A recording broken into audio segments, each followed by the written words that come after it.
अन्यल हुँदा खगेन्द्र सुनारले माफी मागे। खगेन्द्र सुनारहरूमाथि युगौं युगसम्म गरिएको अन्यायको लागि हामीले माफी माग्यौं।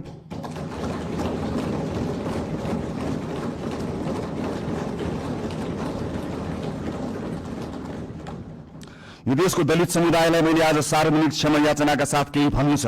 यो सरकार शताब्दीदेखिको विभेदको, अन्यायको, अत्याचारको इतिहाससँग पहिलो पटक सामूहिक र सार्वजनिक माफी माग्दैछ, त्यो पनि यो सदनबाट।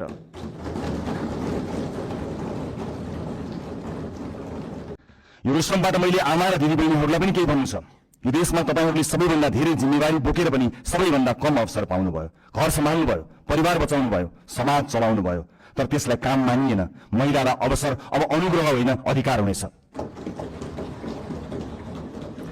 हामी सुनिश्चित गर्नेछौँ शिक्षा र रोजगारीमा बराबर पहुँच, राज्यका हरेक तहमा अर्थपूर्ण प्रतिनिधित्व, कर्मस्थल र समाजमा सुरक्षा र सम्मान, अनि महिला विरुद्धका हिंसामा शून्य सहनशीलता।